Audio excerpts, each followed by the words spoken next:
The world was never the same after one man rose to power, leading an empire that stretched across continents, forever altering the course of history. But how did Alexander the Great, a young king from Macedonia, accomplish what many thought was impossible? What drove him to create one of the largest empires the world had ever seen? Was it pure ambition, genius, military strategy, or something more divine? In just a matter of years, Alexander crushed mighty empires, crossed uncharted territories, and defeated the best armies of his time. But it wasn't just his sword that won battles, it was his mind, his ability to think 3 steps ahead, and his unyielding will. His story isn't just one of war, it's a tale of destiny, leadership, and the transformation of civilizations. So what made Alexander so extraordinary? Was it his military brilliance, or his ability to inspire loyalty? How did his vision shape the world we live in today? In this video, we'll unravel the mystery of Alexander the Great, exploring his legendary conquests and the strategies that made him a king for the ages. Born in 356 BCE in the ancient kingdom of Macedonia, Alexander was destined for greatness from the very beginning. His father, King Philip II, had already transformed Macedonia into a powerful force, uniting the Greek city-states under his rule. But it was Alexander's mother, Olympias, who fueled his ambition, often telling him that he was of divine heritage, that his father was none other than the god Zeus himself. From a young age, Alexander showed extraordinary intelligence and talent. At just 13, he was left in charge of Macedonia when his father went on a military campaign. In that brief period, Alexander founded a city and even defeated a rebellious tribe, proving that leadership ran in his blood. But it was his education under Aristotle that shaped his mind. Aristotle taught him philosophy, science, and, perhaps most importantly, the history of great warriors and kings. Alexander absorbed it all, and what he learned would guide him throughout his life. When Alexander was only 20 years old, his father was assassinated, and he ascended to the throne. But he wasn't just inheriting a kingdom, he was inheriting a legacy, one that demanded strength and vision. Almost immediately, Alexander had to quell rebellions from the Greek city-states, proving to the world that he was no mere successor to his father, but a leader in his own right. He crushed the uprising in Thebes with swift brutality, sending a clear message to any who dared defy him. Alexander was not a king to be challenged. With his grip on power solidified, Alexander's gaze turned to the east, toward Persia, the empire that stood as the greatest challenge to his ambitions. It was clear to him that his father's dream of conquering Persia would become his own, and perhaps even surpass it. As soon as Alexander's position as king was secure, he set his sights on his first major military challenge, the Persian Empire. The Persian king, Darius III, was confident in his strength, but Alexander had other plans. His first strike came at the Battle of Granicus in 334 BCE, and it would be a turning point that would set the tone for the rest of his military career. The battle was no small feat. Darius's Persian forces vastly outnumbered Alexander's army. But Alexander's military genius was on full display. With carefully planned tactics, he divided his forces to attack the Persians from multiple angles, catching them off guard. The Macedonian cavalry, with Alexander himself leading the charge, proved to be the decisive force. Despite being heavily outnumbered, Alexander's forces won a stunning victory, killing many Persian leaders and securing the coast of Asia Minor. This victory gave Alexander control over Asia Minor, but it also sent a powerful message. The Persian Empire was not invincible. Alexander's tactics, swift, unexpected, and incredibly precise, earned him the admiration of his soldiers and the fear of his enemies. His army, despite being much smaller than the Persians, seemed almost unstoppable. His reputation as a conqueror was beginning to grow, but it was only just the beginning. After Granicus, Alexander's army continued its march south along the coast, liberating city after city from Persian control. The Greek cities in Asia Minor, once under Persian rule, welcomed him as a liberator, and this further fueled Alexander's resolve. As he moved forward, he wasn't just conquering land, he was gaining followers, rallying people to his cause. His strategy was not only about military victories, it was about creating a legacy that would blend Greek culture with the East, laying the foundation for a new world order. With each victory, Alexander's reputation spread, And soon, the very name of Alexander the Great was becoming more than just a title. It was a symbol of a new age. His soldiers, who had been loyal to him from the start, began to see him not only as a king, but as a near-mythical figure, a hero capable of anything. The success at Granicus also marked the beginning of Alexander's complex relationship with the Persian Empire. What began as a campaign of conquest soon took on a deeper meaning, as Alexander's ultimate goal became clear. He wasn't simply fighting to destroy the Persian Empire. He was determined to reshape the world in his image, merging East and West into a single, unified civilization. In 333 BCE, Alexander's pursuit of the Persian Empire brought him to one of his most famous battles, the Battle of Issus. This was not just another clash between two armies. It was a moment that would shape the future of the ancient world. On the one side, Alexander commanded his formidable Macedonian forces, while on the other, the Persian king Darius III faced an army that vastly outnumbered his opponents. Darius, confident that his numbers would overwhelm Alexander, chose to confront him in the narrow, marshy plains near the river. This terrain, however, was not ideal for the Persian cavalry, which was one of the greatest military assets the Persian Empire had.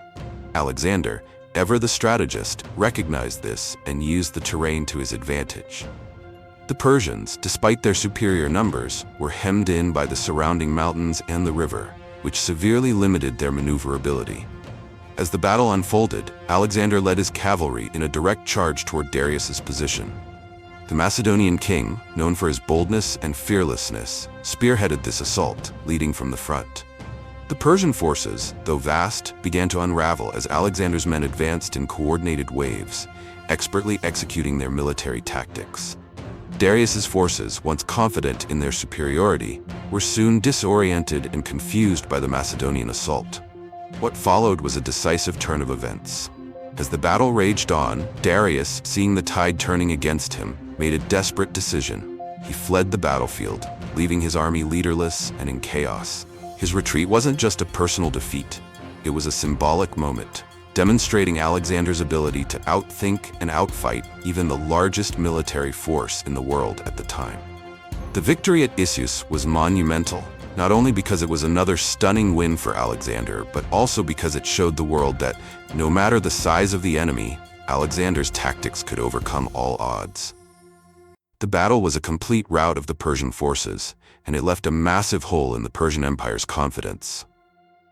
The aftermath of Issus was equally significant.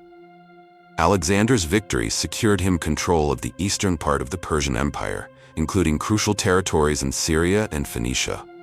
But perhaps more importantly, it showed that the once great Persian Empire was vulnerable. It wasn't just a military victory.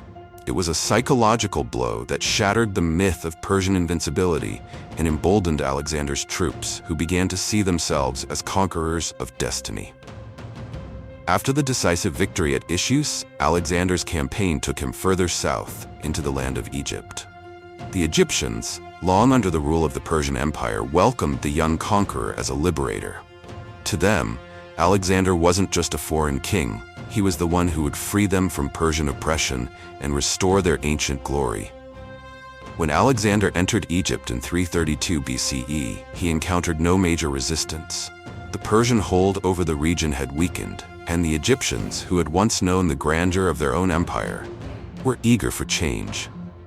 It was here, amid the golden sands and the ancient monuments, that Alexander's vision began to take on a new shape. His ambition wasn't limited to conquest. He sought to create something lasting, something that would stand for centuries to come. One of the most iconic moments of his time in Egypt was his visit to the Oracle of Amun at Siwa, a journey that would solidify his legacy as both a conqueror and a divine figure. The Oracle, which was considered one of the most revered in the ancient world, proclaimed Alexander to be the son of Zeus, cementing his belief that he was destined for greatness. This declaration strengthened his already considerable self-image and his divine right to rule.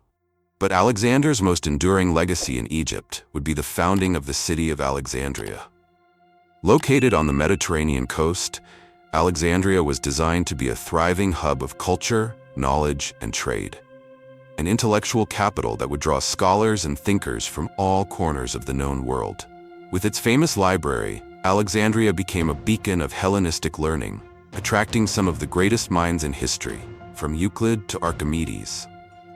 The city was not just a symbol of Greek influence, it was a blending of Eastern and Western cultures, the fusion of Greek philosophy with Egyptian and Persian traditions. Alexandria would go on to become one of the most influential cities in the ancient world, and its legacy would continue long after Alexander's death.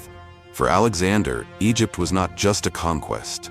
It was a place where his vision of unity and cultural exchange began to take shape. It was here that he took his first steps toward creating an empire that would not just conquer lands, but also leave behind a legacy that blended the best of East and West. After his success in Egypt, Alexander turned his attention to the Phoenician city of Tyre. Located on an island off the coast of modern-day Lebanon, Tyre was one of the most powerful cities in the ancient Mediterranean world. It was also a key naval base for the Persians. The city was heavily fortified, with massive walls that stretched directly into the sea. To make matters even more complicated, the city's harbor was well protected by its fleet of warships. For many, the idea of taking Tyre seemed impossible. But for Alexander, it was just another challenge to be conquered. Tyre refused to submit to Alexander's rule, so the young king decided to take matters into his own hands. His goal was clear. He would not simply lay siege to the city from the land. He would turn the sea itself into his ally. Alexander's solution was nothing short of brilliant. He began constructing a causeway, or a massive land bridge, to reach the island city. This was an enormous engineering feat, requiring the construction of ramps, towers, and other siege equipment. Despite the Tyrians' best efforts to stop him, Alexander continued to push forward, and slowly but surely, his forces built a bridge that stretched out to the city's walls. The siege of Tyre lasted for several months, and during this time, Alexander faced considerable resistance. The Tyrians fought fiercely, using their navy to launch counterattacks against the Macedonian army. But Alexander's persistence paid off. Once the causeway was complete, he was able to bring his siege towers and heavy artillery close enough to breach the city's defenses. When he finally broke through the walls and entered Tyre, it was a devastating victory. But Alexander didn't stop at merely conquering the city. In typical Alexander fashion, he made an example of Tyre's resistance. He ordered the execution of many of the city's defenders and sold the rest into slavery. He also crucified 2,000 men along the shore as a harsh warning to any other cities that might consider defying him. The fall of Tyre was not just a military victory, it was a strategic triumph. By taking control of Tyre, Alexander secured dominance over the eastern Mediterranean, ensuring that no other city-state could challenge his maritime superiority. Tyre also marked the last significant Persian naval stronghold in the region, further weakening the Persian Empire's ability to resist Alexander's advance. This victory, however, was not just important for Alexander's military conquests. It also highlighted his ability to adapt and innovate. His use of engineering, combined with his tactical genius, demonstrated that there was no obstacle that Alexander could not overcome. The siege of Tyre also served as a reminder of the importance of Egypt in Alexander's campaign. The city of Tyre had been a key player in the Persian naval strategy, but with it firmly under Alexander's control, his reach extended across the Mediterranean, from Egypt in the west to the heart of Persia in the east. The successful siege demonstrated his strategic prowess, while also securing Egypt's importance in his campaign and his broader vision of a united empire. After years of relentless conquest, Alexander's campaign culminated in what is widely considered one of the greatest battles of antiquity, the Battle of Gaugamela in 331 BCE. This battle, fought in present-day Iraq, would mark the final, decisive confrontation between Alexander and King Darius III of Persia. It was a battle that would not only change the course of history, but also solidify Alexander's legacy as one of the greatest military strategists the world has ever known. Darius, who had already been defeated at Issus, was determined to not let his empire fall. For this final showdown, he assembled an army that was the largest Alexander had ever faced, perhaps over 100,000 soldiers, including cavalry, chariots, and war elephants. In contrast, Alexander's army was significantly smaller, numbering around 40,000 men. despite the vast disparity in numbers, Alexander was undeterred. He knew that his success depended on his ability to outthink and outmaneuver the Persians. The battlefield itself was vast, providing both an opportunity and a challenge for both armies. Darius deployed his forces in a traditional Persian formation, hoping to use his superior numbers to overwhelm Alexander. However, Alexander's brilliant strategy would turn the tide in his favor. As the battle began, Alexander's forces held a defensive position, waiting for Darius to commit his full strength. When the Persian cavalry and chariots charged, Alexander's men held their ground, with the Macedonian phalanx forming an unbreakable wall of shields and spears. But it was Alexander's next move that would prove the key to his victory. As the Persian forces surged forward, Alexander's cavalry, positioned on the right wing, executed a feigned retreat, drawing the Persian cavalry away from the main battle. Darius, thinking he had broken through, led his forces into a trap. In a stunning maneuver, Alexander turned his cavalry back toward the Persian center, charging directly at Darius. The Persians, thrown into chaos, were unable to regroup quickly enough. The battle quickly became a rout, and Darius, seeing the writing on the wall, fled the battlefield once again, leaving his army in disarray. This time, however, the loss was far more devastating. Darius's flight marked the end of the Persian Empire's ability to resist Alexander's advances. The aftermath of Gaugamela was catastrophic for the Persians. Not only did they lose the battle, but they also lost their leader. With Darius's retreat, Alexander was free to claim Persia as his own. Within weeks, he captured the Persian capital of Persepolis, the symbolic heart of the Persian Empire. Alexander's forces ransacked the city, burning it to the ground in an act of both revenge and victory, sending a powerful message to the world that the Persian Empire was no more. The Battle of Gaugamela was a defining moment in history. It marked the end of Persian dominance in the ancient world and heralded the rise of a new power, Alexander's empire, stretching from Greece to India.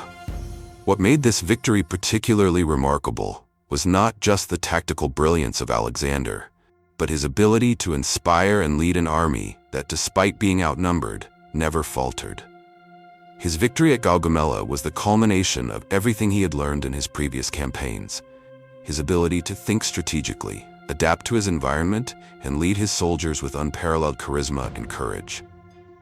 For Alexander, the Battle of Gaugamela wasn't just the final battle against Persia. It was the moment that solidified his place in history as one of the greatest conquerors the world had ever seen. After his stunning victory at Gaugamela, Alexander the Great's ambitions seemed boundless. With the Persian Empire shattered, he continued his relentless march eastward, pushing through the heart of modern-day Iran and all the way to the Indian subcontinent. He conquered city after city, and with each victory, his legend grew, as did the size of his empire. But despite his seemingly unstoppable momentum, cracks began to appear in the armor of his campaign. His soldiers, many of whom had fought tirelessly for years across vast stretches of land, began to grow weary. After his victory at the Battle of the Hydaspes River in 326 BCE against King Porus, a powerful ruler in northern India, Alexander's army reached its breaking point. His men, exhausted from years of constant warfare, refused to march further east, longing to return home.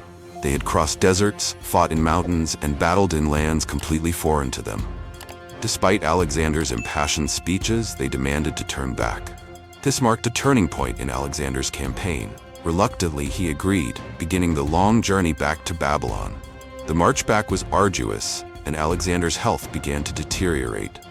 In 323 BCE, just 32 years old, Alexander fell ill in the palace of Babylon, and within days, he died. His sudden death sent shockwaves through his empire, and the question of succession loomed large. The young king had no clear heir. His son, Alexander IV, was only an infant, and many of his generals were already eyeing power. Despite his untimely death, Alexander's legacy was already secured. His empire, although short-lived, became the foundation for the Hellenistic Age, a period of cultural fusion that lasted for centuries. His conquests spread Greek culture across 3 continents, creating a blend of Greek, Persian, Egyptian, and Indian influences. Cities like Alexandria became beacons of learning, attracting scholars, philosophers, and scientists from all over the world. His military tactics and strategies were studied for centuries, and his name became synonymous with greatness. Alexander's legacy wasn't just about conquest. It was about his vision for a world united under a single cosmopolitan rule, where East and West could coexist and learn from each other. He may have died young, but his impact on the world endured long after his death. The empire he built was divided among his generals, but the influence of his reign can still be seen today, in everything from the spread of Greek ideas to the architecture, art, and science of the ancient world. While his empire eventually fragmented, Alexander's vision of cultural unity lived on, influencing empires for generations to come.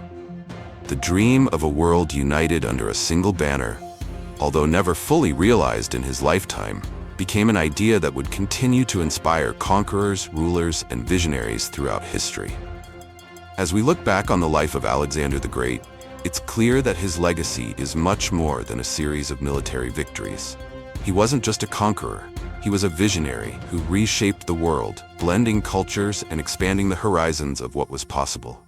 From his early days as a young, ambitious king to his final days in the Palace of Babylon, Alexander's life was nothing short of extraordinary. His conquests, his strategies, and his unwavering belief in his destiny changed the course of history forever. But perhaps the most lasting part of his legacy isn't found in the cities he built or the empires he toppled. It's in the way his story continues to inspire generations. Alexander's tale reminds us that even the greatest challenges can be overcome with vision, determination, and the courage to believe in the impossible. His name has echoed through history as a symbol of greatness, a testament to what one person can achieve when they dare to dream beyond their limits. So as we conclude, take a moment to reflect on the incredible journey of Alexander the Great. From his humble beginnings to his monumental conquests, his story is one of ambition, brilliance, and a thirst for knowledge that forever altered the course of history. If you enjoyed this deep dive into the life of one of history's greatest figures, be sure to like, subscribe, and hit the bell icon to stay tuned for more amazing stories from the past. Let us know in the comments which part of Alexander's journey you found most fascinating, and feel free to share this video with friends who love history.